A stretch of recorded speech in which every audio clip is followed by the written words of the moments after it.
সুপ্রিয় দর্শক আসসালামু আলাইকুম। চলে আসলাম নতুন আরেকটি মজার রেসিপি নিয়ে। আজকের রেসিপি গরুর কলিজা বোনা। কোনো প্রকার দুর্গন্ধ ছাড়া কিভাবে গরুর কলিজা বোনা করে রান্না করা যায়, সেই ভিডিওটি আমি আপনাদের মাঝে আজকে শেয়ার করলাম। আশা করি সম্পূর্ণ ভিডিওটি ভালো করে দেখবেন। আমি একটি পাত্রে নিয়ে নিচ্ছি কিছুটা পানি, দিয়ে দিচ্ছি হাফ চামচ হলুদ, 1 চামচ লবণ।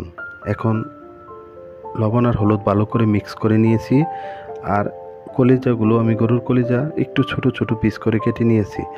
আর কলিজার উপরে একটি আবরণ থাকে পাতলা, এই আবরণগুলো আমি আগেই উঠিয়ে নিয়েছি, যেন রান্না করার পর কলিজা শক্ত না হয়। অনেক সময় কলিজা রান্নতে গেলে খাওয়ার সময় কলিজা শক্ত হয়ে যায়। উপরের আবরণটি ফেলে দিয়ে রান্না করবেন, কখনো কলিজা শক্ত হবে না রান্নার পরেও। দেখেন জাল করার পর কত ময়লা বেরিয়ে আসছে, দূষিত ময়লাগুলো কলিজা থেকে বেরিয়ে আসছে। তাই ছোট ছোট পিস করে সবসময় কলিজা সিদ্ধ করে নেবেন, খুব সহজে ময়লাগুলো বেরিয়ে আসবে। এখন ঠান্ডা করে আমি দুইবার ধুয়ে ছোট করে পিস করে আবার কেটে নেব। এখন একটি ফ্রাই প্যানে নিয়ে নিচ্ছি 1/4 কাপ রান্নার তেল, দিয়ে দিচ্ছি কালো এলাচ 1টি, সাদা এলাচ 6টি, দারচিনি 4 টুকরা, 2টি তেজপাতা এবং হাফ চামচ আস্ত জিরা। গোটা মশলাগুলো একটু ভেজে নেব। তারপর দিয়ে দিচ্ছি এখানে 1 কাপ পেঁয়াজ কুচি। পেঁয়াজ কুচিগুলো কিছুক্ষণ ভেজে নিতে হবে।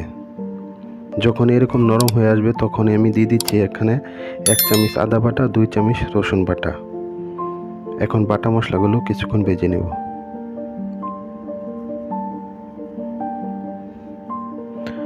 কিছুক্ষণ ভাজা হয়ে গেলে এখানে দিয়ে দিচ্ছি আমি 4 চামচের মতন পানি, আর দিয়ে দিচ্ছি কাশ্মীরি মরিচের গুঁড়া 2 চামচ, হলুদ গুঁড়া হাফ চামচ, ধনিয়া গুঁড়া 1 চামচ, জিরা গুঁড়া 1 চামচ। এখন মশলাগুলো কষিয়ে নেব।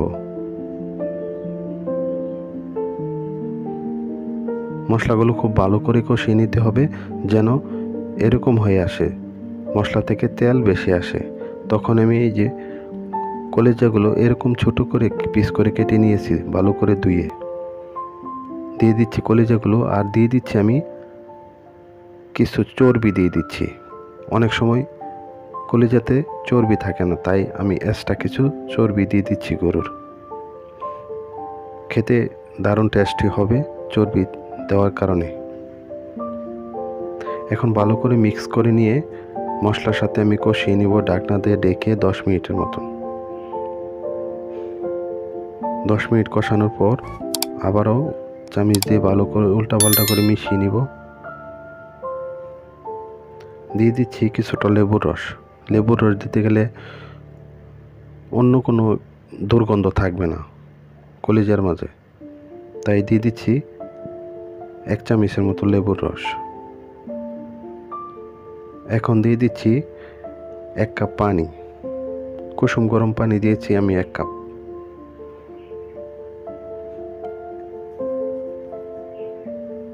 এখন একটি ঢাকনাতে ঢেকে কিছুক্ষণ রান্না করে নিব।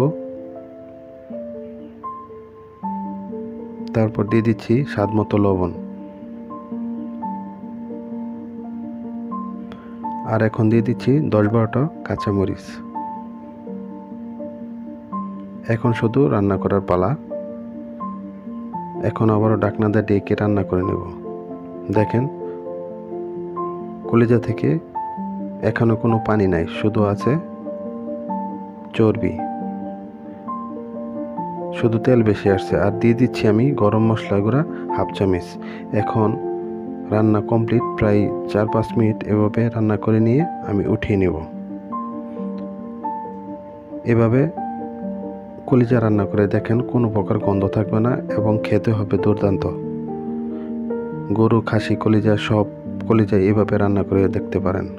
ভিডিওটি যদি ভালো লাগে আমার ব্যাচেলার রান্না চ্যানেলটি সাবস্ক্রাইব করার অনুরোধ রইল।